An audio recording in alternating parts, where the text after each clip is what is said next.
If you have seen the news lately, you might think the Cape Town Airbnb market is under siege. Headlines are currently screaming about a massive tax hike that's going to crush investors. But if you look at the actual draft by law and the city's existing rates policy, the reality is far more positive for the market than the myths suggest. Today, we're putting away the percentages and we're looking at the actual RAND figures to see why this is a win for professional investors. Myth versus fact, rebranding tax as compliance. First big myth, this isn't a new tax, it's a reclassification.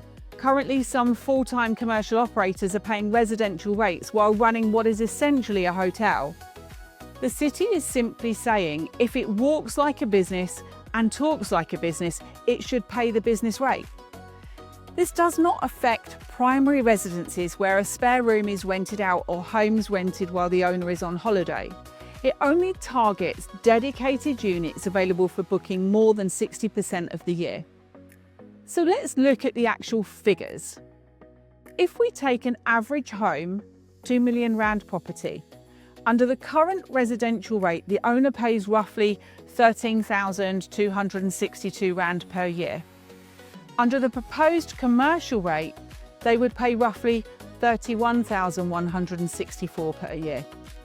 The difference is about 17,902 per year, which breaks down to just 1,492 Rand per month. Now let's look at the income. A 2 million Rand apartment in a prime area like Sea Point or the City Bowl can easily achieve 1,800 a night. At around 15 nights booked, that's 27,000 a month.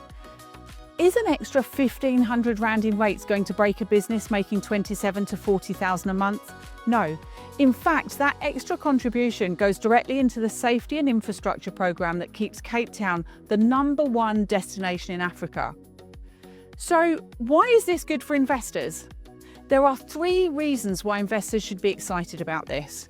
First, market professionalisation.